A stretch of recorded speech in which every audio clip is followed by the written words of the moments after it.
Now who wanna move crossing on? Now who wanna move out on? If you got stripes and you let the city know you rock 'em, yeah we got 'em, yeah we fought 'em. Like that black and orange up on 'em, single bottle, never stop it. To the beast of Eastern know 'em. Who they rockin' with the diamond stripes, flossing on the ring. Cincinnati, she's our queen, we gon' show the world. What's up, everybody? This is Ted Karras with the Cincinnati Bengals and the Cincy hat, and you're watching Bengals and Brews. And eating Captain Crunch out of a tiny little bowl with pork chop. Hi, my name's Captain Crunch, and I'm Captain also Flacco. a Knicks fan. Captain Flacco. Is that peanut butter crunch chop or regular? Cap Flack, right? T-shirt. What's Oh, up, I like- fellas? Monday It's whiteout morning, week. man. Yeah, anybody that's still participating in the Bengals tell them what to wear. I mean, good on you. Do you? I'm just saying. Tell me what to wear. Fuck. I'd be coming in all black like a funeral. Because Bengals lose Thursday, it's going to be like a funeral because we'd be 2-5. We have lost 4 straight. I'm not really this mad. I just sound mad. I'm disappointed, right? It's like tell your kids. I'm not mad. I'm just disappointed. I thought you could make some better choices in the first half, kids. Yeah. Well, Yeah. I mean, it seemed to me like the defense showed up the first half, and then the second half, the offense showed up. Yeah, like Dale, like I texted you. It's like, can the offense and the defense just click at the same time for once? But that's a lot to ask for. Here's gentlemen. What is the NFL? What is it best known for? Football. I mean, what kind of keeps the league very intriguing? A Colin script. Kaepernick kneeling and becoming racial the whole league. Yeah. No. That's that. Parody, right? Oh, yeah, that's it. Parody. Well, it's supposed to be, right? That's why, like, any team can get the number 1 pick. You could get a franchise savior with the number 1 pick. It's designed to be that way. Salary cap set, so you can't have a team like the Dodgers that just buy everybody in the league they want. Yeah. And Darth has it there. What the point I'm trying to make is we're a 2-4 team. How many fan bases of 2-4 teams look up at their schedule and probably like, oh, we have a chance? Yes. Or they look at how they played and like, hey, we're a couple plays away. I say all that to say this. We're just a bad football team. We're a bad football team. And you know what the signs of bad football teams are? I mean, you can look at all the rankings. We're pretty much last in every statistical category you can be last in. Is inconsistencies, right? Yeah. Like when you look at bad teams across the NFL, they will have moments like we do on Sunday where the defense plays good for a stretch and then it doesn't. Yeah. And then offense plays good for a stretch and it doesn't. And then even the special teams, they started the ball at I feel like the 40. We're just not consistent enough, and it's signs of a bad football team. Yeah. We're just a bad football team. We just are, I think there's always hope. That's what brings parity. That's what keeps people engaged in the NFL. But we're just not a good football team. And that's kind of my takeaway from this game on Sunday. It's just seeing the constant inconsistencies week over week. Yeah. That's what bad football teams look like, and we look like a bad football team on Sunday. Yeah, I think it's fair to say. Go ahead, Chop. I was just going to say, I feel like, though, that, I saw enough of this bad football team that was a little better than the worst football team the week before, especially in the second half. What I felt like I saw is I felt like a guy that's just a couple years younger than me that got out there and found his rhythm when they came out around halftime and he started finding receivers. So I felt like, you're right. Here it comes. I got a little bit of hope going into Thursday, thinking that they can advance that a little bit and go in there and maybe beat the Steelers, and then we'll be undefeated in the division. So you're right, man. There it is. I had less hope yesterday than I got going into Thursday. No, and I get it. I will say we showed signs of life against Detroit. Now, I know Flacco wasn't here, but you would think maybe some of the offensive play calling worked in that second half where we were able to move the ball and we weren't in the first. But, I mean, that's 3 weeks in a row. Like the previous 3 weeks, Dustin was saying this yesterday, we had 3 points. Yesterday, 0, in the first half. So that's been a consistent, but a negative consistent thing that's happening is every week the offense is just awful the entire first half, and then you're playing catch up, and then like your defense cannot get stops in the second half when they need them ever, which is what we had a problem with last year, which was all game last year, not just second half. But I don't know, it's very inconsistent. And I'll go a step further and say, like, I mean, PFF grades aren't everything. PFF grades aren't. But like the O-line play, it's every week. And you notice that if you just look at the grades, don't even look at my clips. It's like one side of the line plays good one week, then the other side of the line plays good the next. And then the next week it just flips. And it's done it all season. And it's like, what kind of Twilight Zone shit is this that you can't get the 5 guys on the offensive line performing the same week? It's just crazy to me. Yeah, because it's the same defensive players that'll line up, like Aiden Hutchinson will flip sides. All these guys will flip sides. Micah Parsons, whoever. There's good players on both sides, and it's just one week. This side's playing good. Like this week, it was Orlando. I know he gave up the only sack, but when I clipped that up, he actually looked pretty damn good. And I know PFF graded him really well, and I was like, he didn't do that well. So I was like, I got to clip that before our show. I got to check it out a second time. And no, he surprisingly looked really, really good. And part of that is who I clipped with him, and Dalton Reisner, who was excellent PFF, and he was excellent on the tape. I mean, he didn't give up a pressure. He was just like, and him and Zeus looked like they had a ton of chemistry. Like guys have been playing together for 2 or 3 years. And that's the first game they played together on that left side. I mean, they had a snap here or there, but that was it. So those guys look good together, but it's like, will it carry over to next week? Will any of that with Flacco carry over? I don't think it will. And not, it's Thursday. It's a short turnaround to play again. So I'm definitely concerned, but it's a big game, right? You win this game, you're 3-4. You feel like you got life if you find a way to win it. But I feel like we've said this for 3 straight weeks. Yeah. And every week we're still losing, and every week we're still performing very poorly, especially in the first half. So I have some hope, but it's dwindling, and it'll be gone if we go to 2-5 after Thursday. Yeah, we're back to being like pre-Burrow era Bengals fans. Listen, I was going to comment on Tyler Bowles' comment right here. He's talking about the defense. I agree. The defense is better than last year, but I went ahead and looked this shit up because the defense ain't great. We're 27th. Before the game going into Green Bay, we're 27th in total defense. We're allowing 391 fucking 0.2 yards a game. That's 30th in the NFL. So you're right, Ty. We're doing all right. There are 2 teams that are worse than us at that. Our passing defense is ranked 21st, and the rushing defense is also 21st. So 21st ain't too bad. I remember we were all talking about top 15. So we're fringe on that. So I wanted to make that comment. Like, I ain't trying to dog them out. Like, this is still my team, and I love them.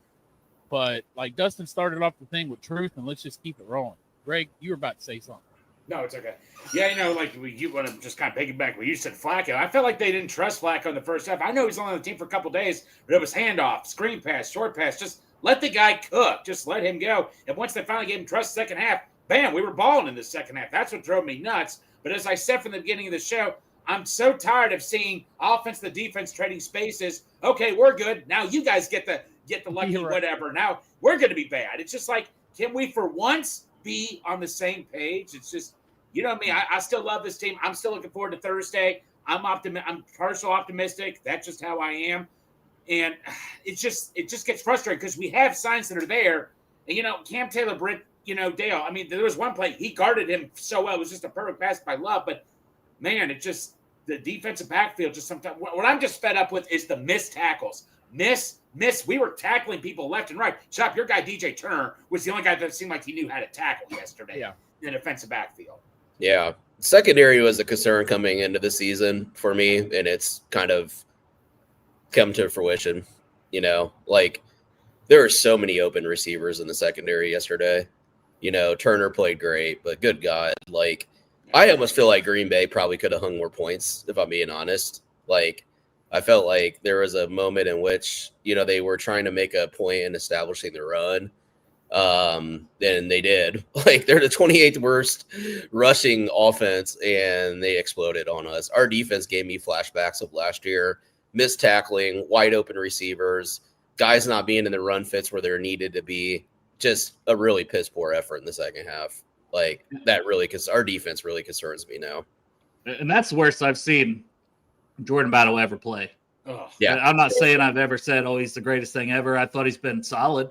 I thought he's been okay. I thought he's had some moments where he didn't look great, but it was just all game was really bad. And I mean, I mentioned some of the PFF grades, never take them, fully, but I feel like his doesn't surprise me a bit from what we were watching live and what I watched back and all the missed tackles and things.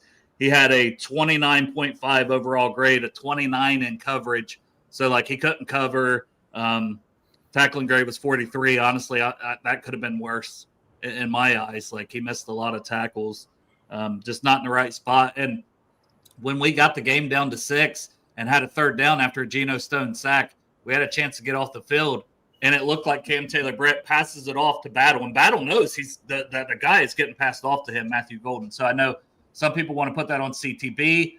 I don't see it that way. If anything, CTB, like, he was playing deep middle once he came across. Battle was waiting on him. Battle kind of took a step to go deep with him too, even though that was where CTB was headed if he went that way, and just let him cut to the outside, and right there it was, So yeah. I really thought Battle just didn't have any hip fluidity there to flip his hips and make a play that we needed. And Cam Sample on that same play, because I clipped up both angles of it, where you can see the corners, then you can also see the D-line. Cam Sample just falls down immediately, and that's that side. Osai gets pressure, but he's coming all the way from the opposite end to get pressure on Jordan Love. And that's just that tick second where Cam Sample's ass is on the ground. And I saw Cam Sample on the ground a lot.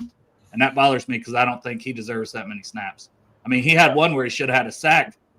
It's ultimately when we got the interception on the first drive, but he just couldn't keep his feet. I mean, it was right there for him. Yeah, going back to the 3rd and 9, that's the intricacies of coaching that's really important. So we're probably playing quarters coverage on that, because on 3rd and 9, the thought is, like, you come up and rally, right, and make a tackle. Green Bay probably known that they're going to play quarters coverage, because that's probably what we've established we do on 3rd and 9. Yeah, they're smart enough to know what can we do in that situation. Let's get Golden isolated on a safety. Boom. And we just got to have enough time. And they, the way they kind of rolled Jordan Love on the play, that they knew they just needed to get just enough time, to take the shot for it, and it would probably be there. And that's when I thought we should have stayed aggressive, because we were aggressive bringing Stone. We were aggressive when we forced him to a field goal. Had we stayed aggressive on that one, then they don't have that time, and maybe they would have called something else and that would have worked. But I'm just saying, I would rather go down swinging with some aggressiveness than laying back and letting a big play over the top kill you. Yeah. Super chat from Tyler Bowles here. Thanks, Tyler. Thank you. Do you guys think it was more credit to Flacco in the second half, or did Zach give the play calling up to pitcher finally? I refuse to believe that Zach called that second half based on how good it was. I'm with you. I mean, right? It seemed like a whole new game plan. I will give Flacco credit for this, watching it back today. And you could tell yesterday, he was firing that ball out quick. Yes. I mean, there were so many plays where it was like 2 steps, boom, 2 steps, boom. Like, and then he was getting it out so quick that they kind of dropped back a little. And then he started having more time where he could drop back deeper, and it set up some of the longer stuff down the field. So, I mean, you give Zach credit for this, Zach and Dan and whoever credit for the second half play calling. But I do give Flacco a shit ton of credit, because he was taking some hits too and still standing in there. There was some free blitzers coming that no one picked up, and he would stand in there and get rid of it. Like the one to T that picked up a first down, there was a guy coming completely unblocked at him, and he threw that ball before T even thought about turning. And then it was right there for T when he turned around. So I give Flacco a lot of credit. I thought he played a hell of a game, and that's what kind of worries me is, like, Flacco almost played out of his mind in that second half, and we still lost by 9. Like, just because we couldn't get a stop. We're talking about the inconsistencies, and it's like, I don't think we can expect 40-year-old Joe Flacco to play that well every second half. I'd love it, right? I'd love if he played that well every game, all game, and that was building on something. But it's just, if you watch Joe Flacco from the past, several years, even with Cleveland, he's going to have some times where he doesn't play that well. And I thought he did good not to turn the ball over, not to force anything, throw the ball out, throw it in the dirt. He did really well on that. So I do give Flacco a ton of credit for how well he played in that second half. But I'll give some credit I'll give credit to both, because you got to have the plays called and you got to also get the ball out. I don't give any credit to coaching or to play calling the second half. That was hero ball. We saw it with Burrow. He heaved it up to T. That was that's using our athletes. Yep. Yeah. And this guy, fuck it. And he's a freak, right? 10 catches, 90-some yards, that touchdown. Also, Just, he's now calling Jamar balled plays. out. He's also now calling plays, Jamar Chase. Yeah, he changed that play for that Changes the touchdown. play. Yeah, no, that was hero ball. That's come from behind ball. You know, your defense is gonna. I don't want to take anything away from anybody. The defense is probably going to play a little bit softer, you know, with that kind of lead. But man, hats off to Flacco for just the pure professionalism to come in on a Tuesday and play in Green Bay against a top 5 defense. Handled himself well. It kind of looked there for a moment like we rolled out the whole entire damn playbook. I didn't see any difference. You know what I mean? Like it looked like the same damn plays to me. So, yeah. First half, I thought we did a good job against Jacobs. Jacobs in the second half just was running right over us. It's like we forgot how to tackle in the second half, man. I mean, Jacobs, he had one run straight ahead for a touchdown right through our defensive line, man. Like it was a piece of cake. It's just our linebacker play was atrocious yesterday. Yeah. In coverage and the run game. Absolutely. Exactly. And one defensive player I feel sorry for, Slayton. I think Slayton's been, Dale, from seeing your clips, Slayton's been doing a great job. He just gets overshadowed because the rest of the defense has not been playing well. Chris Jenkins is one of the only, I think there was a status on Chris Jenkins. He's one of the only players in his draft class that's not gotten one single QB hit or something this year. And that's just unacceptable right there. It really is. Well, he's got sacks. He has to have some QB hits, right? It's the same. Somebody tweeted something. He had that Vikings game, which I feel like one of them, the sack ran into him. But it's still like those count as those. Yeah. No, I'm not. I'm just saying, like his performance has not been great either. No, and he's never been and that's what I mean. Like he is a solid run stuffing. We're still missing that, you know. This is what Joe. What do you grade? Here it is. There have been 62 interior defensive linemen that have rushed the passer at least 100 times in 2025. Jenkins is the only one who hasn't registered a single QB hurry yet. His 4.3% true pass rush win rate ranks 57 months DTs in the NFL. Sorry about the miss. So, and that may be like where you get a sack and you get a hit or whatever, but you don't get the hurry because, you cleaned it up more than anything. And it wasn't your initial pressure. Somebody else gets credit for the pressure. And I mean, that's fair. And that's not shocking, right? Because we're not seeing him out there getting any kind of crazy pressure, to be fair. He ranked out with the 60 overall, 62 run defense, 7 lead tackling, 53 pass rush. Like he's just mediocre pass rusher. He's always going to be that. You said that there when he came into the draft too, pretty much. The one thing Dale said absolutely no pass rusher. No, but you said he could develop, but you said he had no pass rushing on the NFL. He's such an athlete. Michigan. Yeah. He's a high-level run defender that you hope you develop as a pass rusher, but he basically had no pass rush juice. We sure could use some of that run defense bullshit because I think teams are running like 120 yards per game on them. And guess what? Steelers like to run the ball. Oh, they're going to run the hell out of the ball, and we'll get into that game more, but they really found something when they had Jaylen Warren out with Kenneth Gainwell, and now they got both of them in there. And it's running the ball and it's those little screen passes that are really working for them. Yeah. So that's a huge key to Thursday's game to me is limiting those two in some way, shape, or form. But DJ Turner, because I know there's going to be a lot more things to complain about than there is give credit. But you got to give credit when a guy ties a Bengals record for pass breakups, had 5, had that one play where he immediately sniffed it out and got the tackle for the loss. His coverage grade was a 91.6, overall 91.5. He was just rock solid. Now he gave up a couple plays here or there, but it's like honestly, the dude balled out. Right. There's nothing I can knock Juan Drago, DJ Turner. That guy played lights out. Now is there a couple of them maybe could have got flagged on? Sure, but I like when they let guys play because honestly, if you're not turning them or it's nothing obvious and you're kind of right there and you're getting your hand in, it's just both guys are going for the ball. And I thought he did really well. And some of them, he wasn't like that. Some of them, he just dove, made plays, timed things up perfectly. He's got the speed. He's got the length. Now, I do worry about this matchup coming in Thursday if they try to put him on Metcalf. Or do they then say, well, Taylor Britt did it 2 or 3 years ago versus him in Seattle. And that's not the same Cam Taylor Britt. So if they try to match him up with Metcalf, I think that's a long day. But I do worry if they put Turner on him. Yeah. That size-wise, Turner is not, it, man. And that it's going to be like, all right, this guy is fucking twice his size, let's try to take advantage of that. So He's that's a physical, concern. man. But to go back to giving him his flowers, obviously, it's hard to give out game balls when you lose. You don't get game balls when you lose. But if we would have won, clearly that's the guy who would have got a game ball. Yes. I thought Asai played well too. Mm-hmm. I think he's coming on a little bit, so that's a positive because we definitely need some pass rush. Yeah, his pass rush grade was only a 50, but I thought he was very solid as a run defender, and he had a couple pressures. He was the only one getting pressure at all, I feel like, when Trey was out. Yeah. Hats off to Turner. 5 pass breakups. Kind of like, what was that training camp practice where he was just, breaking up passes all over the field? It was kind of a duplication of that. So that's nice.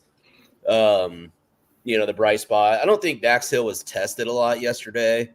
He didn't stand out to me in like a negative or a positive way. Like, he missed a tackle. Like I clipped up one where he missed at least one tackle. Maybe there was 2 and I didn't. But I know he missed one. But yeah, I don't think teams are going at him too much, which is a testament to he's certainly not a weakness on that they think. And Turner, I don't think is either. We know who they're gonna target, these safeties, these linebackers. And the safeties and linebackers, honestly, are the reason we lost. Now, Geno Stone, second highest graded player, had the sack, but he's second highest graded player, but he's got an 89 for pass rush because of that sack. So that skews a lot. Like he was a 57 run defense, a 43 tackling. He missed some tackles again and looked just the same as Geno Stone. So I want people to understand some of these grades and what you're watching out there. He had some missed tackles. He took some poor angles, but Jordan Battle was 10 times worse in this game. And the linebackers were bad. I know Barrett Carter, 100% of the snaps this week, but he looked okay in the first half. It went downhill in the second half. And I clipped all that up. That'll be coming out in an article, too, for Cincy Jungle, and talked about Barrett Carter and had a few of his splash plays and a few very low lights, missed tackles, plays that could have maybe changed the game that he didn't make. But he's a rookie, so I give a little leeway. Logan Wilson only played 20% of the snaps. I know people were mad about that. But, did you watch the game before? Logan Wilson didn't look good. I can understand why they were trying something different.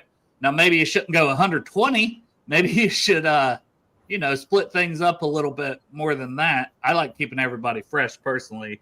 But, so thoughts on that, thoughts on Barrett Carter. I thought D. Knight missed some tackles. I thought that was one of Demetrius Knight's worst games as well. And when you got that combination of 2 linebackers that played the most, missing a lot of tackles, not being in the run fit spots they're supposed to be, like Dustin mentioned, that's going to make for a long day for your linebackers and your safeties.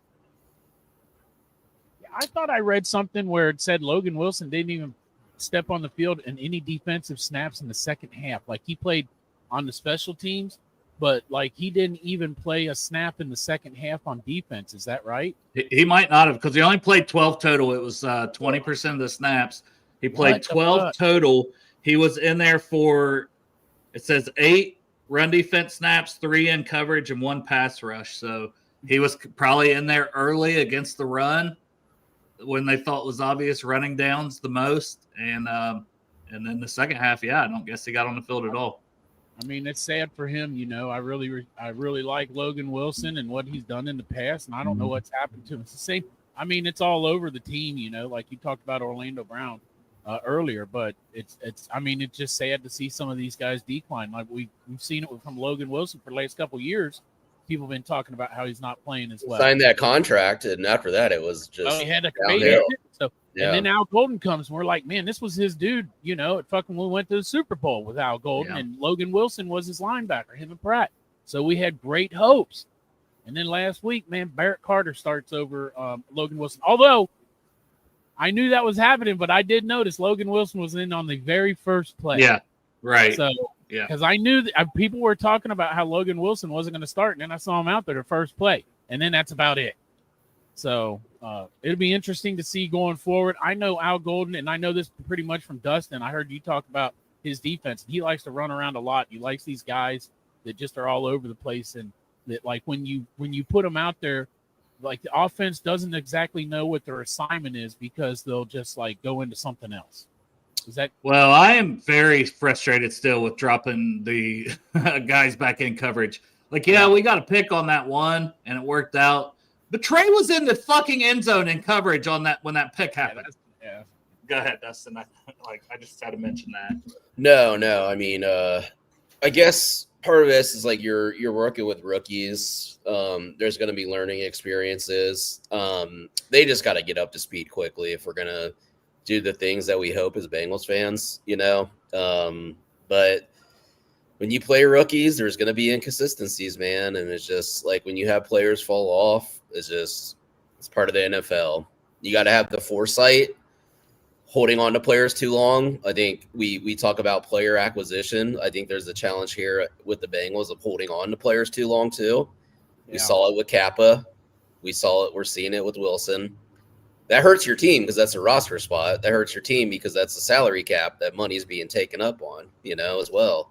So BJ Hill, he graded out decent. I want to get your thoughts on that while we're talking about it, why that's fresh in my mind, because I feel like he had a good game in Cleveland, but I don't feel like he's played very well since then. Now, whatever with his grades, but he has not stood out to me in any way, either way. No, he's been pretty low impact. I thought Slayton's come on.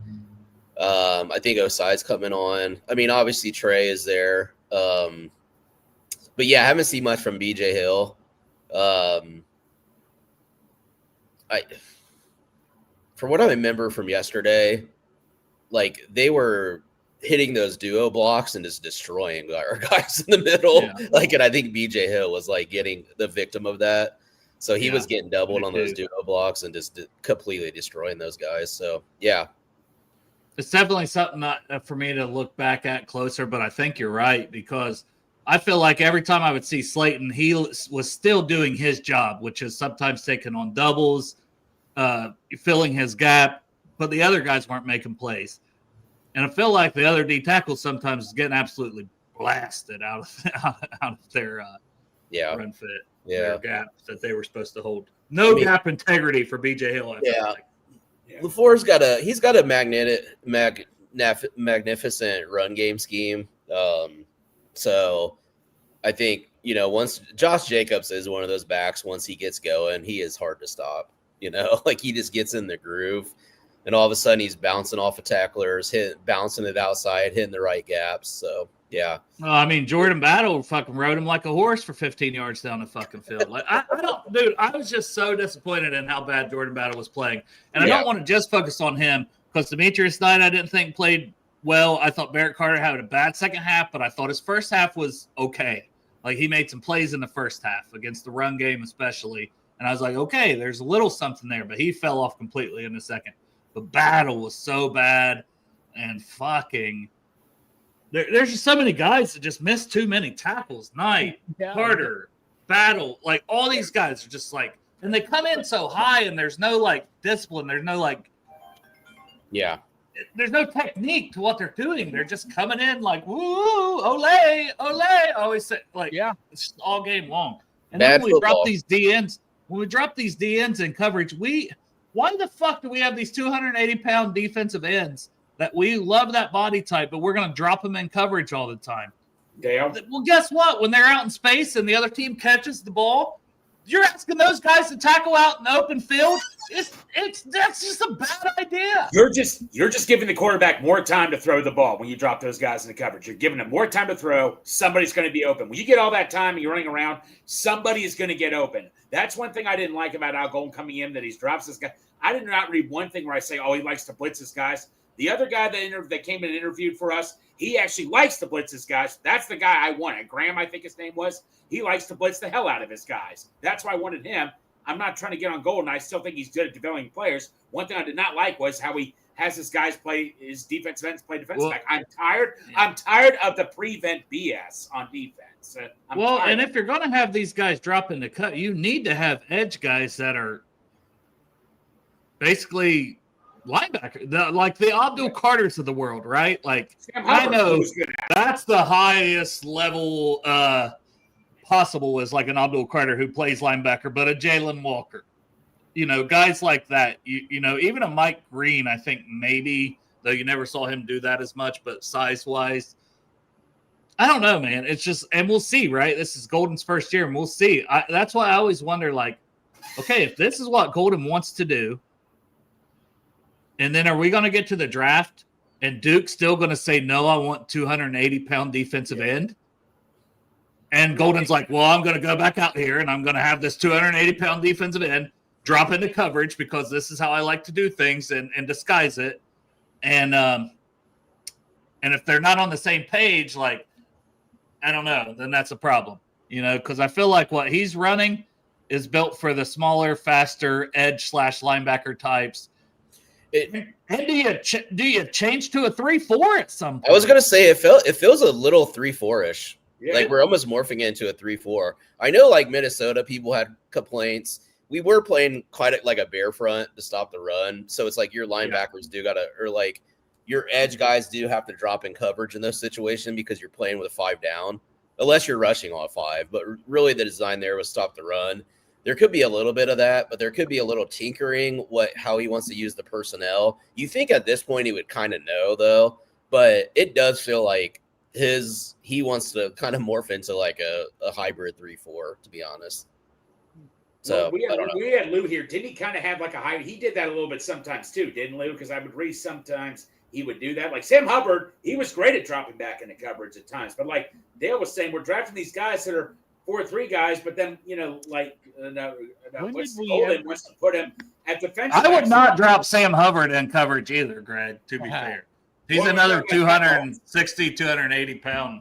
Well, no, he did well that Chiefs game, man. I thought he did you're going back to like one play where he dropped back and then rushed the passer. Like I thought he did that multiple times. Okay, you know better than I would, Dale. My bad. I mean, that's just I don't know. It's fair. It works like every once in a blue moon, but to me, it's like, I don't know. I don't want to live in that world where I got these 260 to 280-pound edge guys dropping. I just feel like we need to change a lot of things if we're going to have guys drop in coverage. And honestly, I don't want my edge players dropping in coverage. No. I want them rushing the passer. That's what I want my edge guys to do. Yeah, it's the obvious thing to criticize. It does work for some teams. Like you see TJ Watt peel off and drop in coverage, and how many times has he made a play and intercepted it? I mean, he just done it to Joe Burrow multiple times. But we don't have a TJ Watt style player either, so we don't have the personnel to do it. And no offense, and hey, this is not coming at Trey or anything. That's why I don't have Trey up there with Garrett and them, because serious question. Has Trey Hendrickson ever dropped into coverage and made plays? Well, he dropped into coverage. Like I said, he was in the end zone. And he that wasn't the only play he dropped into coverage this week. They just didn't throw his way. The one Osai ended up getting pressure on, and that's when they threw it out to like the back and lost some yards, and it forced the punt. Like CTB pushed the guy out. You guys know what I'm talking about. That was another one that Trey dropped into coverage. And I wouldn't say like, oh, Trey dropped into coverage and locked his guy down. No, Jordan Love just never really looked that direction. Or if he held the ball a little longer, I'm sure if he got it out there, Trey would not have made that tackle. They're not. Look, they watch tape, Dale. They're not throwing on Trey's way. Fuck that. Trey Island over there, bro. You're right. All right, That's a good point, Cup.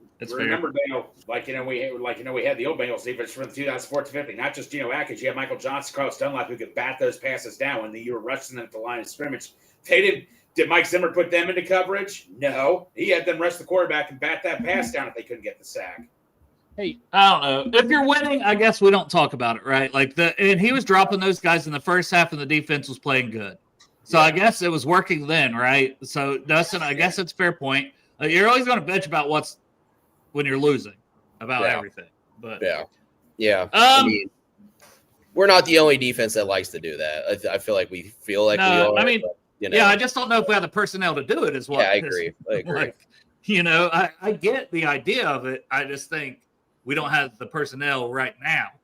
And that's what's kind of tough, because it's like you look at and I get, okay, Stewart, but I wouldn't want Stewart dropping in coverage. Like, I don't know, man. It's like, I just feel like, I don't know, man. I'm a little confused at the draft we had with Al Golden with what is being ran, I guess. Yeah. Full circle. I had a little bit more higher hopes for Golden thus far. A little underwhelmed at this point, just seeing the lack of fundamentals from yesterday. Maybe that's a one-off, and I don't expect our defense to play great every week.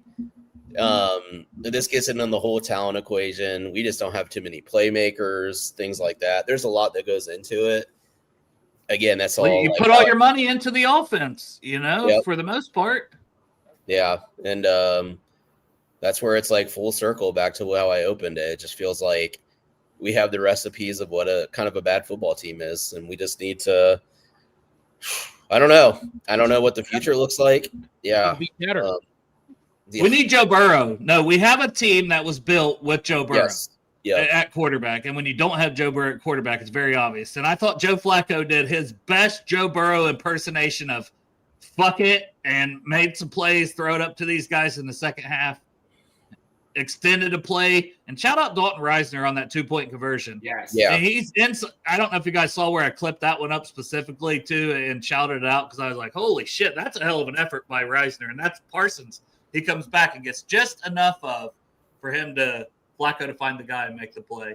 Yeah. I thought he played pretty well. Oh, he played great, and that's where I want to go. So that's the next thing I want to talk about. Left guard is his spot. Yeah. Yes. I do think Fairchild's the future, and I'm not saying, but he has plenty of time to try to get healthy. I'm certainly giving Reisner another start on Thursday. Absolutely. But I'm considering, and I said, once you went to Rivers, I think you got to stick with the young guys. You don't want to blow their confidence. Now, I think it's a little different with Fairchild being injured. But I'm starting to wonder if Rivers, I know his PFF grade, a six pass blocking, atrocious. It wasn't that bad. Like, I clipped it up. You can watch it. It's not that bad, but it was his worst game. And if Lucas Patrick is healthy, do you consider putting Lucas Patrick back in at right guard and keeping Reisner at left? And then you got a little more veterans in there. I mean, Is it worth a shot against the Steelers in a must win? I think I would consider it. And then you put Rivers in if Patrick looks like he's not doing well. I don't care who's the oldest. I don't care if it's a 40, if it's a 100-year-old or a 19-year-old. Whoever's the best at that for that Thursday in a must-win game, you put that person in there, point blank. Didn't Rivers play left tackle in Miami? Yeah. How did he do? He was so, but here's the thing. Like, last year he was playing left tackle and I think it was left guard. So they would kick him into guard. Like, it was like a pretty close split. Like, during the game, he would kick into left guard and play left tackle. And now he's at right guard, I don't want to move him around. Like, I think if he's going to stay in there, you keep him at right guard. And he might be the right guard of the future. But I would consider putting Patrick in if he feels good to go. Because he was the starter entering the season prior to injury. So do you put him in there at right guard for this game? Like, it's a question that I have for you guys. What would you do? Would you keep Rivers? And I'm not saying Rivers didn't look bad, but that was his roughest game. And we know what the Steelers have on that D-line. So do we think that – because I thought the way that Reisner played on that left side with Orlando and the way they passed off stunts and played with each other was really good. And it's like, is it possible that you insert Patrick back in, who had a lot of reps with Mims, that maybe that part of it looks a little better than him over Rivers, especially against the Steelers team this Thursday? What way would you guys go? Because I'm conflicted. I hate to take the rookie out. I think he's a piece for the future. It's not what I was saying last week, but it's a must win. Yes. Patrick's healthy. Wouldn't you consider it? That's what I base my whole answer on, Dale. Like, you got to go with whoever you think's the best. Like, if we go in there and fucking lay an egg against the Steelers, and then again on the next game, it's done. Put the rookies in there, let them get some time and see what we got. But until then, I'm not. I don't watch it with the same eye you do. So, whichever guy's going to be the best at right guard, whether it's Lucas Patrick or Jalen Rivers, that's who you start. Whoever's got the best chance to help you win. Yep. I mean, point blank, you're in a must-win game. There's no like, I want to play the young guy. No, you're not crazy at all. If I think Patrick can do better, he gets better presence, it's a no-brainer. If you think Patrick is the better option, I don't know. Here's the thing. I don't know. I didn't think he looked bad in preseason. Okay. It's such a small sample size from week 1 before he got injured. Okay. And I don't know how healthy he is. No. I'm saying because this is why I'm conflicted, because I have no idea what Patrick is. Right. I go back to the preseason, though, and I'm like, I didn't think he was that bad. Remember, because a lot of people was hating on him, and I was like flipping up his stuff, and I'm like, it don't look that bad. No. That's the thing. That's about his health. If I know he's healthy and I think he can come in and do better than Rivers, then yes, you put the best player in that you think is going to produce. I'm not thinking, oh, let's think about the future. I'm thinking right now for this game. Who's the better option? Point blank. And that's kind of where I'm at. Like, I think I would start Patrick, but I would be like, Rivers, be ready to go. Like, if he don't look good, you're going right back in. And maybe it's not fair to do that to these players, but fuck it, right? Yeah, we got to trust this coaching staff on evaluating our team. Yeah. Players, right? I would say that I'd be fine with starting with Rivers, but Lucas Patrick's on high alert. Yeah, it could be the opposite way of what I said. I think that's fit. You could do it that way too. Like, yeah, if he's out there struggling, then bring in Patrick. Because let him know, like, brah, you got to be better because we got old Lucas Patrick over here on the sideline waiting to jump in there. So go out there and play good. And I agree, Westish. Like, if we lose this game, we're 2-5. I think it is time to put him down. For Zach, again, we've had these conversations and probably will. Probably not going to happen. We'll revisit Friday on our show because we got a game Thursday, and that if we're 2-5, and how that's going to say a lot. The problems with to say a lot to me, like, bro, no matter what happens this season, I personally will be shocked if they do any kind of coaching different move before the end of the season. And then if at the end of the season it's Zach Taylor, I'll still be surprised. Yeah. No, I know, but I think it should be under consideration if we're 2-5 for sure. Bro, even if Joe Burrow was playing right now and we had the same record, I fucking still would be surprised if they fired Zach.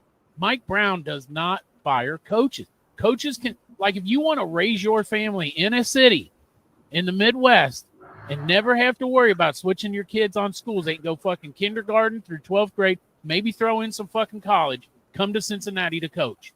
Because Mike Brown don't give a shit if you're good, you're bad, whatever. He's very loyal to the coaches here. And that's just the history. And like I said, I was back and forth with Cap last night about it. Like, a leopard just doesn't change. And other people on Twitter be like, this leopard is not changing his spots. Yeah. I don't see it happening. Well, the only fire I remember during the season, he was defense coordinator, was Terrell, and that's it. I've never heard, like you said, Chuck, they never fired a head coach during the season. The only one I can remember was Terrell. How many times did they even fire a head coach? Never.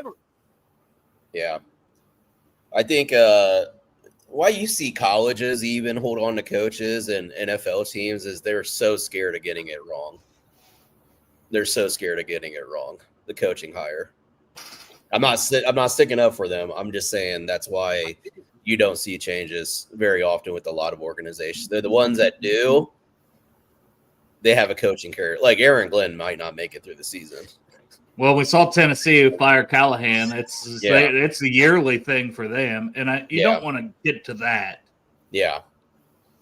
So my question to the people out there, like, I just am not very impressed, like, what coaches candidates are out there either. That's the bad part of this, is I don't want to hang on to Zach just like as much as the next guy. I don't, but there's no one out there I really like. Now, maybe in the college level, I floated some names, Ryan Day, stuff like that. But like on the pro level, I don't know who's out there.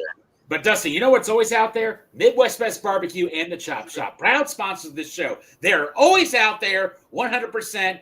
You want to get yourself a badass T-shirt? Go to the Chop Shop. You want to wear that badass T-shirt to a good, awesome restaurant? Go to Midwest Best Barbecue. Get some Uno, Grippo, brisket, mac and cheese, whatever you want to. You cannot go wrong. Proud sponsors that are always out there for you, no matter what.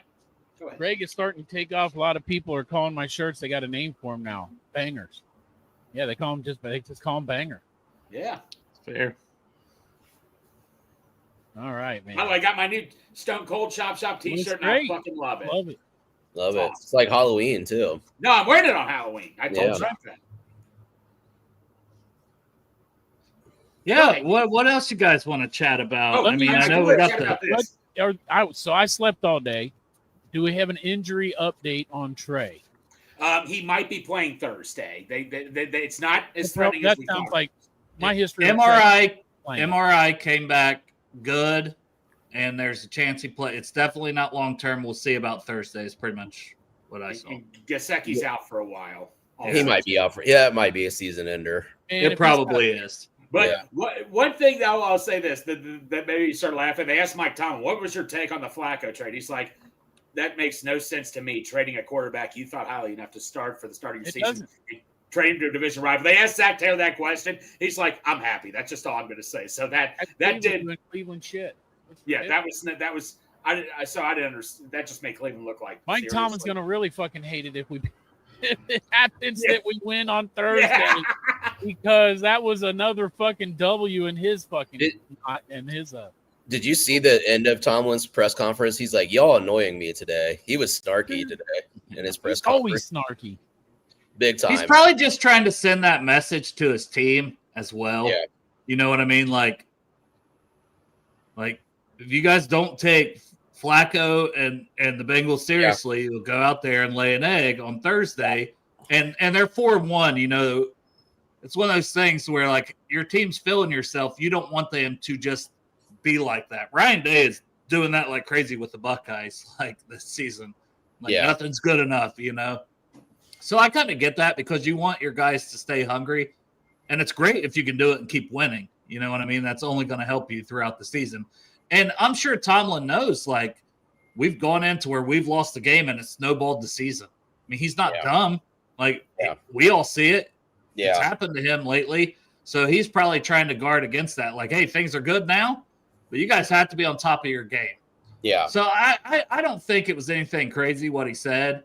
Like, I think it's more a message to his team than it is about anything else. Yeah. Transparency. I'm pretty terrified for Thursday. Yeah, I am also, but I do have a little bit of hope. I thought that I thought that Joe had a clean pocket for the time that he needed. I felt like he just needed to get his trust with T and Jamar, throw him some balls in a live game. And I thought the second half, I thought he showed a little promise, and it gave me just enough hope where I'm going to feel like shit again on Thursday if they lose. I feel pretty confident in saying I will know probably less than halfway through the first quarter if we're going to win or not. Yeah. The first drive, probably. I won't say the first drive, but I'll say at least the by the end of the first quarter, because maybe it's one long drive. Like that game yesterday, that whole quarter was over like that. We were in 3 offensive plays. Yeah. You know, it was weird. And it was like 3-0. So it wasn't still over at that point, but like we were getting dominated. And it's like, well, it's not good because we're not moving the ball at all. We don't have the ball at all. Time possession is crazy. So I feel like halfway through the first quarter, definitely by the end of the first quarter, I have a good idea if we're winning or not. And even if I'm like, we might win, we might still lose. You know what I mean? But we'll definitely be losing or we have a chance halfway through the first quarter. Chop, I know you were on tank season like pretty much right away. Do you have room on the bus if we lose Thursday? I'm just like, and then like when Trey gets hurt, I'm like, God damn it, there goes his, because like I'm trying to play the dumbass Jets and the fucking bipolar Bears. So I do have a question for you guys. If we do lose on Thursday, who are you shopping around? Are you getting active in the trade market? Immediately trade. Like the plan, they did not sign him except for this year. So as far as I know, the plan is that he only plays this year and then he's a free agent. So if that's not the plan to bring him back, come on, what are we doing? We're just going to hold on to this guy until the end of the season and get nothing for him. He is the piece on our team that I think we can get the most for besides T. I would also. That pass rush sucked without him, Chop. That pass rush really sucked without him in the second half. Well, you're right, but I'm just saying this. If we're not going to have him next year, I know we might as well not have him this year and get something from him. I think they'll franchise tag him next year. You think so? You know who has a lot of draft picks and needs pass rush? Niners, Philadelphia Eagles, and the Niners. Yeah, and the Eagles love to trade, baby. They love to trade. Darius Smith did retire today too. Yeah. I think that would be the smart thing to do as a franchise is if we are starting to head down that direction, we should probably look at start unloading and getting some draft capital. That's what a smart organization will do. Look what bad organizations do. Browns, you give Myles Garrett a big contract, he's disgruntled. As you're trying to rebuild their team, dumbest contract ever. That's what bad organizations do. No. Speaking of Myles Garrett, thank you a lot, Dustin. I mean, Myles Garrett's like, oh, this is frustrating, dude. I don't want to hear it. You knew what you were getting yourself into. You got your $40 million a year. I don't want to hear it. He fucking sold out. Like he literally said, you can't do anything to let me play here again. I want out. I'm done with the organization. My point was not on like the Myles thing. Yeah, it's whack how he signed in. Yeah. He's acting like it. It was just dumb on the Browns' part to give him a big contract when you're in the middle of a rebuild. And now you're shopping Newsome. They might be shopping Ward at some point too. And you got this big contract with Myles Garrett that's going to be hard to move. It just, well, to circle back with Trey, I was going to ask Dale, so if the 100% plan is to franchise tag him, and this year is just shit, and it's a losing season, right? And we're not going to make the playoffs. Do you think that there's more value in keeping Trey on a franchise tag next year or getting a second-round pick for him and using that in the draft? I don't know. Like, I know Dustin thinks like, oh, the wheels are gonna fall off like at some point, and it very well could happen. I just think he's still playing at a high level. I think he's one of those rare guys that when he's in, he knows nothing but playing at a high level and to work his ass off to be at a high level, like a Whitworth. So I would still tag, because I mean, like if they're not going to fire Zach, and they should if things go downhill even more. But like then you're looking at, next year's our Super Bowl year. We've got Chase under contract. I mean, it's the same thing fans will say every year, and I'm guilty of that myself.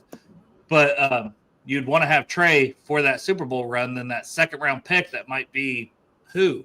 You know what I mean? Do you trust Duke Tobin to make a good pick in the second round that really would have anywhere close to the impact that Trey would next year in a potential Super Bowl season? I know at some point you got to turn that page. I get it.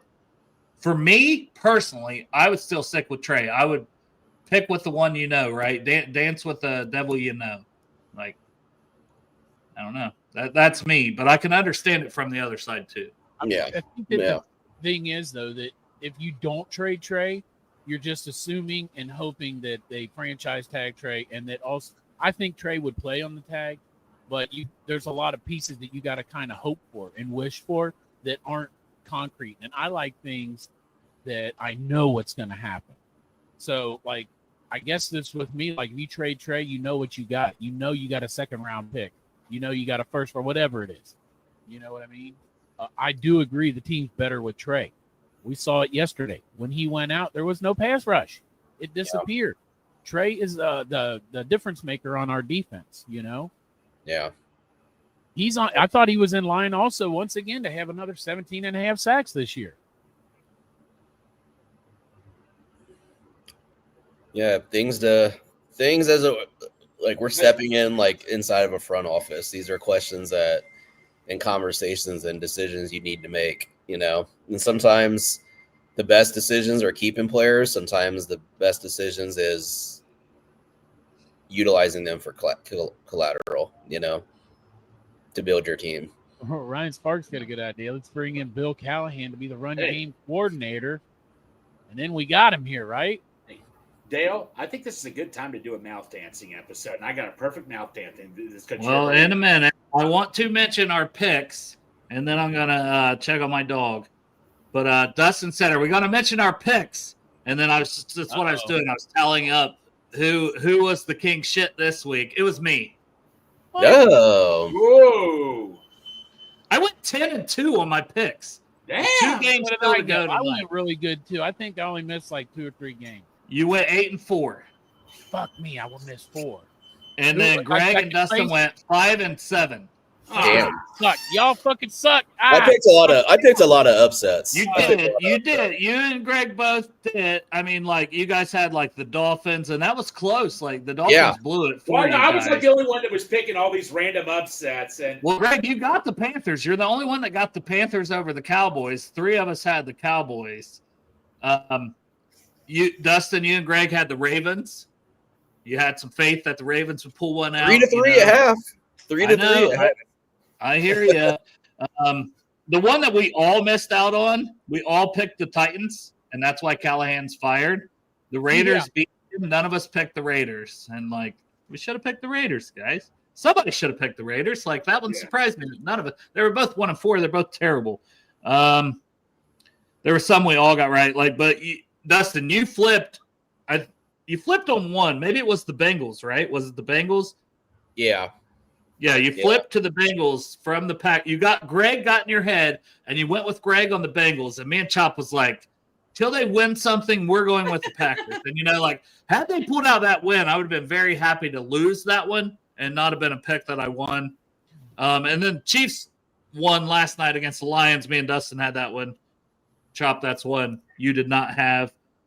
Chop, some of the other ones you missed, like Jaguars. Me and Dustin went with the Seahawks. You and Greg had the Jaguars. Yep. So, yeah. I was going to too, and they're playing tonight. Holding ourselves accountable, 10-2 is pretty good. I don't think I can repeat that performance again. Bro, I'm in the playoffs with a wild card. I should retire. You should retire making picks for games. Right. Because I think that's 8-4 is pretty good too, man. Right? 8-4. It's solid, but it's not 10-2. 10-2. Come on, man. 8-4 though, Dale. Sometimes you gotta suck your own. From a guy that doesn't do a fucking draft guide. Had I picked the Raiders, and the Cowboys, I was never picking the Panthers. Cowboys have been playing good football, but that damn running back Rico Dotto was killing it for the Panthers. Well, you remember a couple seasons ago, I made a bet on every game, and the only two games that screwed me, $20 was about to turn into several thousands. And the only things that screwed me was that that year, Cleveland went out to San Francisco. That's the year that I actually guessed the correct score was San Francisco. But Cleveland went out there and beat San Francisco in San Francisco, and the Jets beat Buffalo in Buffalo. Those are the two games that I didn't guess and fucking screwed me. The two games that were on that schedule that I would have guaranteed. I'll remind everyone about tonight's games that what we have picked. We all picked the Commanders over the Bears, which I'm a little disappointed in myself. I probably should have picked the Bears, but it's too late. I made my pick. We all picked the Commanders. Well, now you're going to be fucking 7-2. And then the Bills at the Falcons. You can make up a game on me here, Chop. Me and Dustin picked the Falcons. Mm-hmm. You and Greg picked the Bills. Yeah. It's going to be the Bills, I believe. I'm going to get that one game closer to you. Yeah, that's a big one. Take Chicago now, and that way we can tie. Yeah. Can't do it. I can't do it. Put your vote Chicago, Dale. Do it. I'm pressuring you. Can't do it. You can't flip your pick. I mean, you probably could because it's before the Monday night game, but anybody want to flip their pick? I'm not flipping either of my picks. No, I'm right. Wait, I'm letting it ride. Stick with Washington? Yep. Because you love LSU and Jaden Daniels is a quarterback? Because it can't be because Terry McLaurin, because his ass ain't we feel sorry for you. You've had a rough go of it with the Bengals and Garrett Nussmeier not being able to win the Heisman. So we're picking Jaden Daniels Commanders for you, Chop. Solidarity. Gives us a little hint. But by the way, we're kind of talking bets here and all that. Shout out to Bengals of Bourbon. He had a Tanner Hudson anytime touchdown, and he won $1,000 yesterday. So it was over that much, and it was only what he bet $25, man. $25. He got $1,100. He got $1,100. I believe. Yeah, it's crazy. That's a hell of a hit right there. Yeah. I don't know when he bet it. He bet it during the game, I assume. I think it was before. No, I forget. He bet before the game? I was going to say, if he bet before the Gesicki injury, that's insanity. I'd have to ask him again. But yeah. But no. Shout out to those who were able to make it yesterday at our Project Game Day event. We had a good time there. Obviously, the game didn't turn out how we wanted, but we raised some good money. Dawson Myers Tacos, shout out to them. They did a good job, providing food for us. You had to pay for the food, but still, shout out to them. And Chop, your brother had a good time. It's good seeing your brother there and his family, and it was just a good time yesterday. Yeah, I was sorry I had to miss it, man. I had to go to work. Hey, Chop, duty. I get it. Duty calls, buddy. I totally get it. I know, but I hate work, Greg, and I like watching football. Were you at work last night during the game? part of it. No, the game. I think the game ended shortly before I went in. So I got up early, took my shower, watched the first half here. Halftime, I got ready and went to work. Listened to it on the way in. Then I turned on my YouTube TV in the truck and watched it before. And then I walked in. I think it was the very end of the game, man. What time did the game end? Because I started at 7. Oh, I was watching the game and report. That's right. I turned the volume down, and I was watching the game and report. Yeah.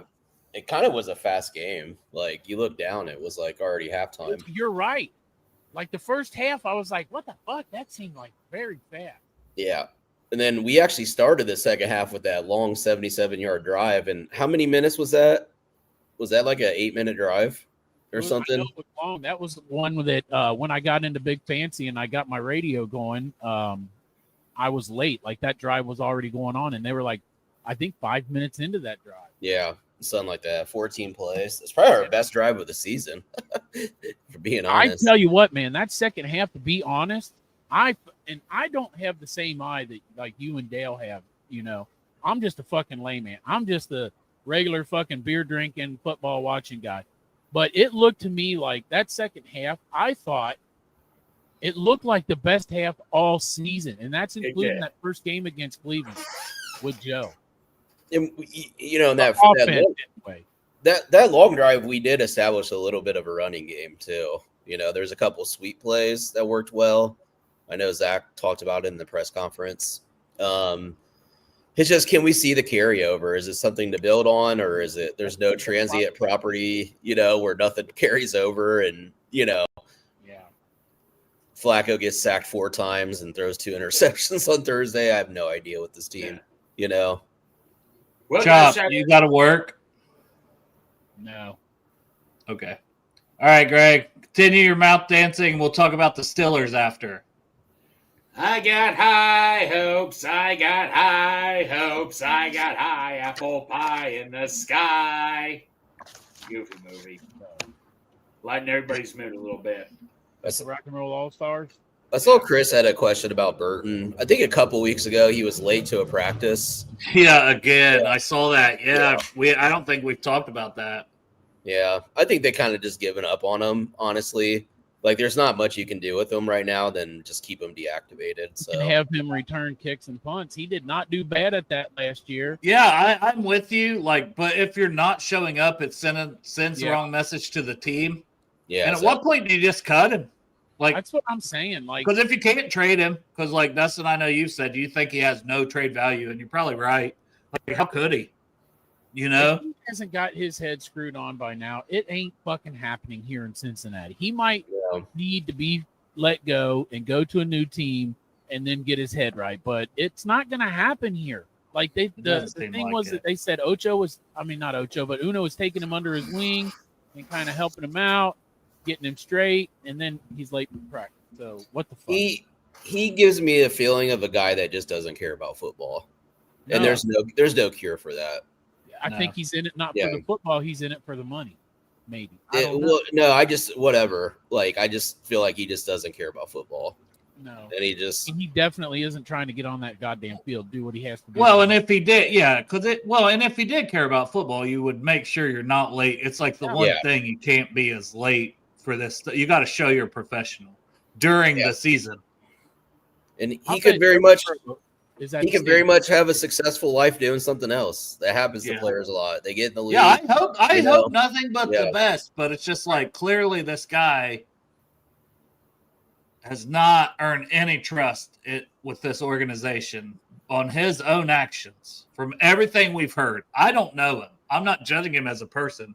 I'm judging what we've heard, what's been reported about him missing practices when opportunities are there, and self-sabotage, basically. So I hope he gets his head on straight. But other than that, I got really nothing to say about the guy. I hope the best for him. If he ever becomes a part of the team, man, he can play football. Unless he goes to the AFC North, like another team, and then fuck that guy. Yeah, then fuck him. I mean, other than that, especially if he goes to another conference, I hope he does great. Man, I really do hope he gets his head right because, I mean, it's a young man who has been given the world, and it's just like he's a fuck off right now, and he just won't. But he's the first part of it, just Yeah. the first part of it. This is a young kid, and listen, I know you gotta, but these young kids have a very small opportunity to stay on that field and earn their money. You know what I mean? So like, I don't know. And I know that there's people like Jamar and all them that's probably tried to tell him, all these people around him, the coach, everybody, they could have cut him before this season with all that was going on last year. They showed faith in him, and it's just like, for whatever reason, he's not worked his way on that field. That's all we know. And on the flip side, I got something random for you guys real quick. Do you guys remember Andre Caldwell? Yeah. Yeah. Out of Florida, third round pick. He's like an award-winning director now. Really? Oh, hell yeah. Yeah. Who's director? Andre Caldwell. Yeah. Yeah. You said what school? He's like an award-winning director now. Like he's is he? Yeah, he's with the Bengals. Remember him with the Bengals? Yeah, I remembered with the Bengals. I liked him. Yeah. So that shows like a lot of times these football players, they have other interests. Sure. Like now it's not saying you shouldn't be a professional. You're being paid. If not, just quit. You know what I mean? Don't hang around. But sometimes these guys just get in the league and they find out it's not for them. And, they exit pretty quickly. So, that's what I think is going to happen with Burton. Oof. Tina says that Burton was laughing it up on the sideline yesterday. Yeah, he's having a good time. Look, man. Yeah. I'm his age. You give me fucking a couple $1 million. I don't know. I know what I'm doing. Hold on. Four Locos. No. Hookers and blows save Christmas. Hookers and blow is going to save all year if you give me a couple fucking $1 million. Oh, Open Zealous, I'm with you. 3. That was our first draft party for Project Game Day. And, Burton, people looked over at me, did the draft guide. Oh, what?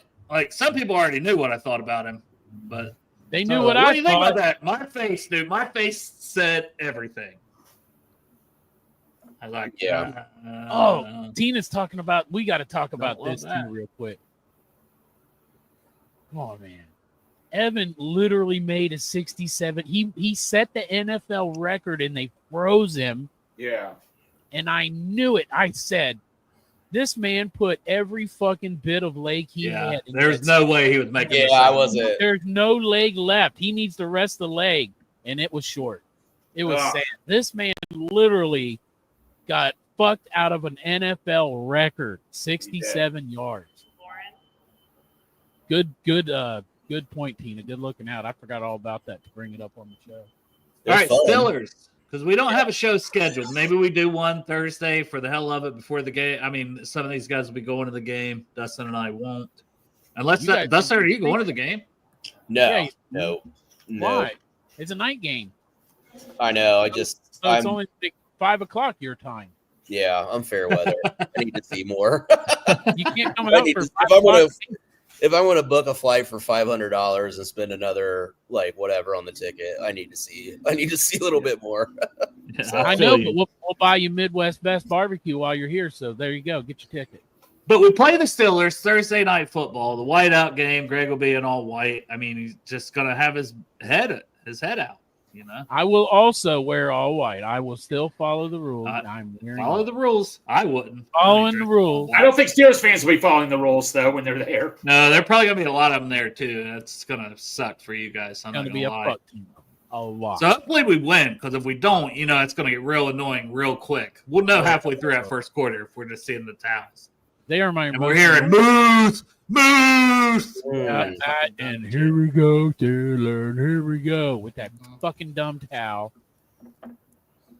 But the 4-1 Steelers are traveling to Paycor to play the 2-4 Cincinnati Bengals on Thursday. So thoughts on the game? Thoughts like a prediction? And I'll go to Chop and Greg first, since if we do a show Thursday, Dustin and I can elaborate more. But we'll get some thoughts from Dustin on the game too, in case we don't do a show. But Chop, your thoughts?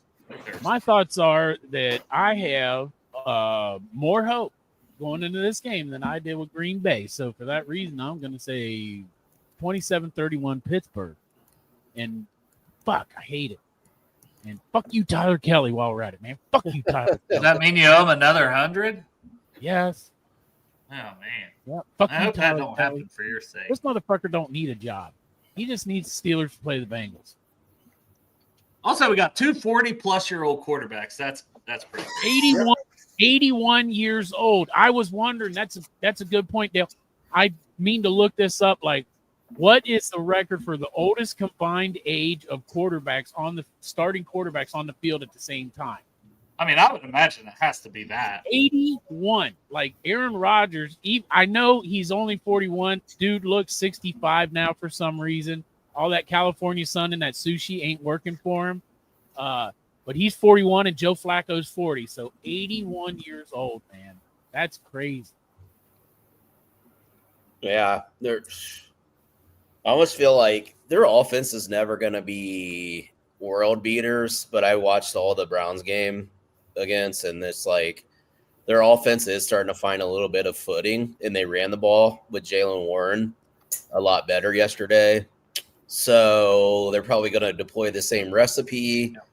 Defensively, they're starting to come on too. And I was the one that doubted the Steelers the most. I mean, when you look at their rankings, they're ranked low in all the categories on both offense and defense for the most part. But it just, they're starting to play Steeler defense again. So, we're going to have our work cut out for us. I guess the positive is, statistically, it shows that interdivision road games on Thursday, it usually favors the home team. Hopefully that's the case for Thursday. Yeah. We got to pass protect. Yes. I mean, Harmon, Benton, Cameron Haywood, TJ Watt, Alex Highsmith, Nick Herbig, who is playing some crazy, phenomenal football. He's crazy. So you got to slow that pass rush down. Greg, your thoughts on the game for Thursday? My thoughts, I'm just going to keep my high hopes up. Let's hope the offense continues where they left off the second half. Let's hope the defense does not continue where they left off in the second half. I mean, like I say,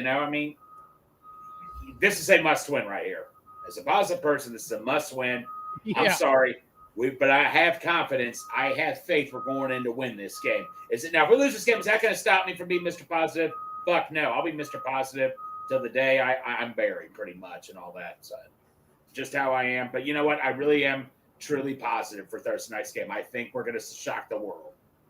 They have names in the secondary, but does anybody know how their secondary is actually playing? Like, they have Darius Slay, Jalen Ramsey. They brought in Jabril Peppers, Juan Thornhill, Deshaun Elliott, Joey Porter Jr., who I know got dinged up late in that game. Yeah. I assume he's healthy, though. Quite a bit of names in that secondary. How are they playing? Because I still wonder if that's somewhere you can attack. And I don't think you can look at the Browns and be like, oh, you can't do anything because the Browns kind of suck. They weren't doing good earlier in the year. But we're talking about them finding their stride. Is the secondary finding their stride, or is that just the pass rush? Well, yesterday, I thought the Browns had more opportunities against their secondary than they were able to deliver on. Now, again, the Steelers were getting pressure on Gabriel and, whatever, Dylan Gabriel, I don't know with him, but no, he's a 6th, 7th round pick. Yeah. If you had a draft guide, you would have seen that. Yeah. I know. I'm just saying, they threw him out there. They threw the ball 50 times yesterday, by the way. Gabriel, did you see that? They were banged up in the secondary quite a bit. Like, guys were going out and coming in yesterday. They was just rolling in different names throughout the game. So if there's anything to take advantage of, it is the secondary for this game. So hopefully, we can get the ball out to Chase, to Higgins. Hopefully we can protect long enough so, Flacco can let some of those routes develop and get the ball out to them. But that's our best chance of winning is throwing the ball, to be honest. Yeah, no kidding. That's what I'm saying. Like, when you went out and got Joe Flacco, you know what the fuck you got, man. You got a gunslinger. Yes. Sling the fucking ball. At some point, you have to trust these two wide receivers you paid a fuck ton of money and just throw the ball up and let them fight for it. Yeah, I'm going to go off topic here a little bit. So there's a report out that Derek Carr they also called in on Derek Carr. Would you guys have taken Derek Carr over Joe Flacco? No. I mean, he doesn't want to play anymore. Right. You know what I mean? Like a guy. I know that Flacco came in that one year after being retired, and maybe that was the thought, right? Before we get flat, maybe we find the same thing with this Derek Carr. I don't know. I think I'd take Flacco. I'd rather have a guy who was playing football personally, especially for this team.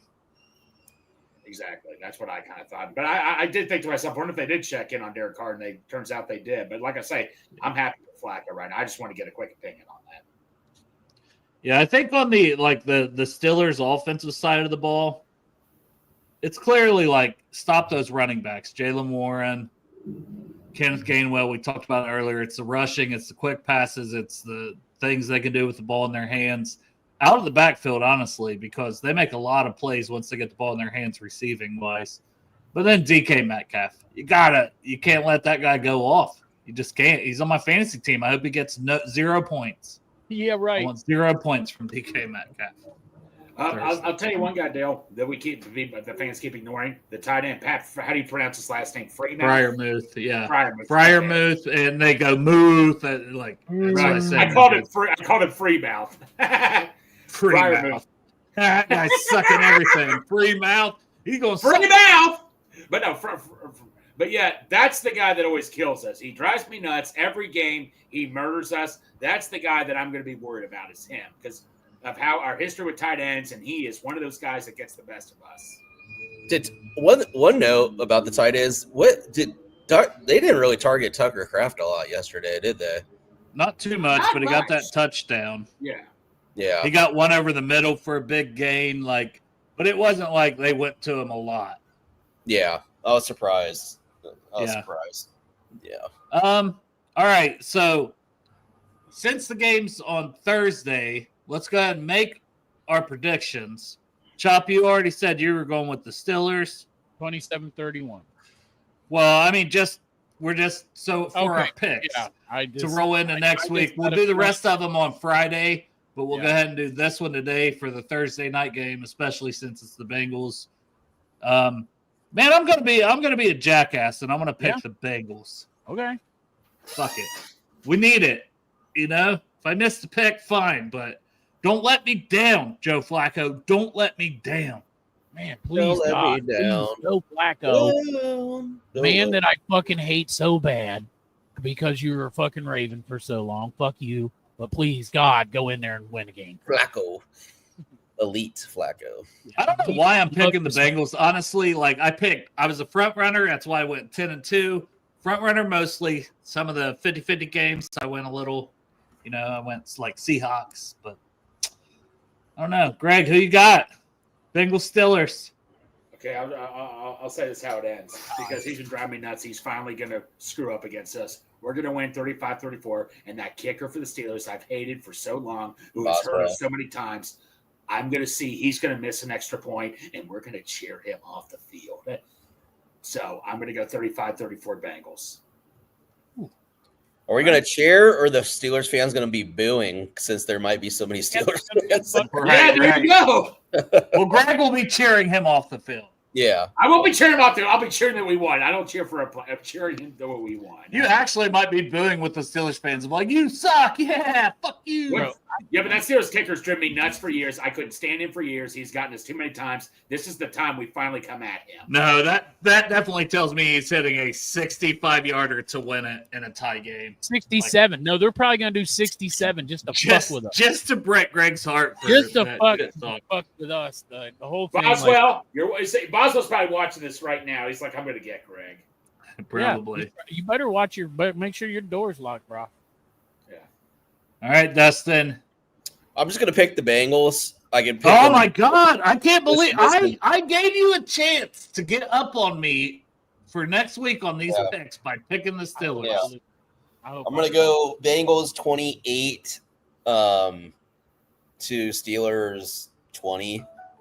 I could also see a world in which it's like 28-13 Steelers. I just don't know. I could see a world where it's like 42-13 Steelers. Yeah. With like 3 pick sixes, and we're like, oh shit, we could do. Oh, Flacco, that was 1 week, fucking 1/2.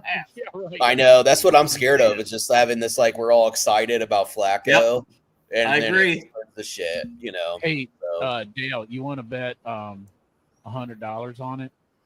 No. Oh. I'm done. I need someone to hedge my bet. That way I break even. I'm done. Like, I'm done betting with you, Chop, or against you, with you. I got to tell you, I'm pretty Nussmeier, sure that have this fun. Garrett Nussmeier shit was the phone call was from you and your idea. Like, hey, let's go ahead and put it on Garrett Nussmeier. No, we were just talking, Lady and then Fly I was might have like, I could see him winning the Heisman. I think Lady Bly might have had something to do with it, but Fucking still. Lady Bly, that fucking cunt. your offensive coordinator call sucks. me. Your offensive coordinator sucks. I told you that before, Chop. Head coach sucks too. Yeah. to be No, he fair. doesn't. Look, here's the deal about Brian Kelly. Kelly, right?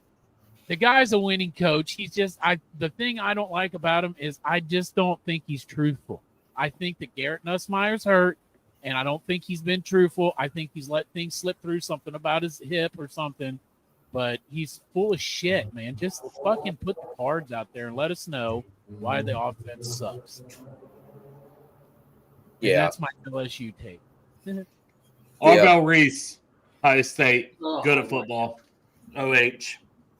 AO, baby. Reese, I can see so many Reese Cup Chop Shop shirts coming out. Dude, Arvell Reese it's not gonna happen, but like, man, it's like you don't want to take it, but he's not just a linebacker, he's a pass rusher. Like he can do it all. Yeah. Is that better the than guy? Harold Perkins. When I was watching Ohio State, they were talking about, and I thought it was a linebacker. I couldn't remember the name. I don't follow that team, but they said that he was rated at the best defensive player in college football right now. Is that who they're talking about? That's Reese. And the thing is, coming into the season, Stunny Styles is in that conversation, and he's still very good. Like on his own right, he's a converted safety that's 6'4", 243. Yeah, they're both linebackers, but Reese is a kid that people didn't think, like they thought he has another year of eligibility. We thought, oh, this is his first chance to kind of be the guy at linebacker. I was like, he's on my radar, but he's on my 2027 radar. And then against Texas and every game since, he's linebacker one, and I don't even think it's close for the draft for next year. Let me ask you this, though. I know we're wrapping it up or whatever, but as far as the draft goes and Al Golden and everything, and we were talking earlier about these 280-pound fucking linemen and all this other stuff, and Al Golden likes people to fly around, and you talk about these linebackers, these guys that you're talking about from Ohio State, are they more like I'm looking for, I was high on Jalen Walker going into this draft, and I'm looking for that kind of type, and I think he would fit into Al Golden's defense. Do we got something like that? I don't know. Do you want me to say Harold Perkins? But he's not going to play on the edge. You know what I mean? He's too thin. And that's like Reese is big enough. Reese is big enough that he could play on it, but he's not a full-time edge. And I think that's part of what Al Golden wants to do is have a full-time edge that can drop. And I just don't think there's a lot of guys like that. Abdul Carter, Jalen Walker. These are guys that go in the top. And I do think Arvell Reese is very good, but it's not like he's playing the edge all the time. They're having him come down and blitz and do different things. But he's a linebacker. He's a damn good one. He's a game changer. You can use him that way. And you see Al Golden use Demetrius Knight that way some. Like he has him on the line quite a bit, especially in those bear fronts and different things that they do. And it's like, man, I think Arvell Reese will be a dog. I think he would find a way to make Arvell Reese whether he's like, oh, he's the edge is dropping or, maybe on some downs because he's a freak and he's only going to get better. I got to tell you, though, if for some reason we get Harold Perkins Jr., like any time that we hug or whatever or dap and we get close, you're going to feel my boner press into because it'll be fucking rock solid for his whole rookie year. Well, that is nothing different. I know it's hard now over to do. Yeah, every time I get close to you, it's just like I know. Boom. Yep. Man. All right, guys. Go ahead. I was going to say there was this guy posted an interesting running back explosive rush rate and stat in 2025, minimum 50 carries. What are the three players that are the lowest on that? Chase Brown, Derrick Henry. Who's the third one? It's Chase Brown's. He's somewhat towards the middle. He's like quarter of the way. It's actually Zach Charbonnet, Ashton Genty, and Saquon Barkley. I knew it. I swear to God, I thought going into this draft, if I was picking a running back in the first round, I would have took Amarius Hampton over Ashton Genty. I don't think he's done anything either. No, but he's done better than Ashton Genty. He got hurt, Hampton. Chop, I know, but I think before the injury, he really hadn't done anything. Chop, to cheer yourself up. Your guy from UCLA is still kicking ass, buddy. Even though the Browns are shit. Oh yeah, Schlesinger. Yep. That's a good defense to join and be part of too. Like, yeah, but still, I know I do. No, I trust me. I love Schlesinger too. He was my linebacker too. Like, behind Campbell, and I think Campbell's been pretty good, but. That's like situations do matter, and I think it's always fair to say that. Like you go into that Browns defense with a great secondary, Myles Garrett and Mason Graham and all them guys in front of you. Like I don't know, it's probably a little easier to make plays and look good. But he is good. But great situation for him is what I'm saying. Exactly. Like, hey, maybe we can call Cleveland and see if they want to trade us their defense too. We'll also swap picks for their defense. Yeah. Man, so somebody commented on something earlier, and I was like, don't hurt me. Because I would actually said Campbell, but they said should have drafted Schlesinger and Ratledge. Yes. And Chop, how much did – I know, actually, Chop was a Fairchild guy. I forgot. Over Ratledge, I was a Fairchild guy, but I was a Jihad Campbell fucking guy first round all the way. Here's the thing. Steve's been injured, so everyone's forgetting about him, but he's looked good too, and he could end up being a freak and absolutely something we need. So you can't just switch those. I think it's more like if that was second and third round, but that's just not how the world works. Yeah, let's see how it pans out with Shamar Stewart. But like, I was super fucking hot. Jihad Campbell was my pick, and then Schlesinger was my pick for the second round because we didn't get him in the first. Well, how's Stark's been doing? It's obviously the Ravens have been great. I watched him; he was getting toasted by Puka on Sunday. I'm glad nobody listened to me because that was my top. Well, I liked him, but then now I'm starting to have second because like he started to decline a little bit at Georgia. He wasn't playing as good as senior or his last season wasn't as good as the season before. What about Nick Manware though? I was gonna say he's been playing well, hasn't he? Yeah. I don't know how he did yesterday, but I know his first game action was the week before, and people liked him, especially against the run. And at what point, man, I hate to say, like, I like Jordan Battle. I think he'll be fine. I'm not saying right now, but there's a world where I want to see what a guy like PJ Jules can do. Oh yeah, an opportunity. Yeah. Like I was thinking that yesterday. I'm like, man, Battle's really struggling, and I'm not giving up on him. But can we see what PJ Jules could do for a game? Because that dude will absolutely hit motherfuckers. Yeah.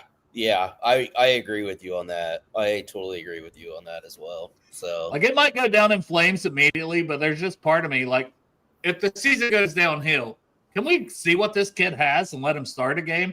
Hell, I still want to see if Tyson Anderson could start a game over Geno. Like, I'm not saying Geno's played bad overall. He's been fine. He's been okay. He's been better than last year. He had a we had sack low yesterday. expectations. Did he have a sack yesterday? Yeah. And a pick. He had a sack and a pick. There you go. One thing we didn't mention, I know we're wrapping up. Our kick coverage teams were awful yesterday. Good God.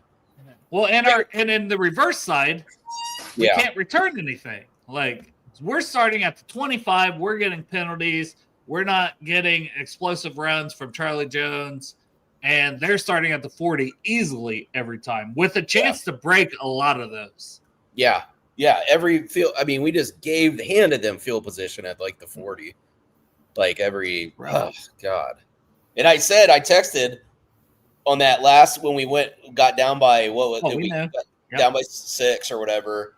I was like, we need a good coverage here. Then he returns it to like the 35 or 40. I'm like, well, we were all talking about it. We were like, they've started at the 40 like every time, and boom, it's exactly what happened. Yep, it's crazy. That's like pretty much you need 2 first downs and you're in field goal range already. Well, they just needed 1 throw. Yeah, that was it. Atrocious. What'd you have, Chop? I was just gonna say that, like, I was watching a podcast earlier today, and the guy from Utah was saying, like, we're just not a good football team right now. We're talking about special teams, offense and defense. We're just not a good football team. Yeah. Sometimes you just got to call it what it is. I mean, that's what it is. I mean, anybody that says that we're a good football team, Jesus Christ, man, you know what? You are what your record is. Yeah. And our record ain't good. It sucks. Yeah. 2-4. We have a chance to turn it around. We do. We'll all hang on to that as fans for sure. One of my But We got till Thursday to hang on to that, just like we had till. And here's the thing: I said I could be all out on this Joe Flacco, and I probably will be by Sunday night after the game, and I'm not, because he showed some life, so he gets to hold on till Thursday. Yeah. The Flacco hope holds on till Thursday. The hope as a team holds on till Thursday. But we're 2-4 at the end of the day. We've lost 4 straight. We all know how this is trending. We're not dumb. Some people are like, you guys are homers, this, that, and the other. We're not. We're well aware of what's probably coming down the tracks. We're not going to stand on there and wait for that train to hit. We're going to stand up. We're going to be like, yeah. We're watching from a distance. And I got to tell you, if Joe Flacco goes down there and wins this game for me, because I really need it, fuck you, Tyler Kelly, I will personally drive down to the stadium wherever he wants. If you want Joe Flacco, you know I hate you, and so it'll be the ultimate thing when I give you a fucking hand job. Like, the guy that fucking hates your ass is forced to give you a hand job. Dude, at least make it a blow job. This guy has several Dale, kids. what the He's fuck, 40. man? Andy's good enough. I don't like this man. His wife probably still does the hand. I'll tell you what. I'll do it southpaw. How's that? I'll do it southpaw. Seems like a fair compromise. Right, fair compromise. Sure Southpaw, and I'll use spit instead of the jelly. Yeah, you use your mouth. I'll talk Spit 2 on of it. that bit. Yeah, so go out All with right. the game, Joe Flacco, knowing that's on the line, pal. We were on too long. It got weird. We were on too long, and it got weird. The hand jobs come out at fucking an hour and a half. All right, man. Thank you all for tuning in. We'll be back on Friday as a full brew crew. Dustin, maybe we do a Thursday show. I don't know. Yeah, We do might a have a pregame chance. show. Me and Maybe Greg- we do a pregame show. Maybe we talk college football for most of it, just because, like, we'll see. We'll see. Right. But I appreciate you all for tuning in. Who day? Who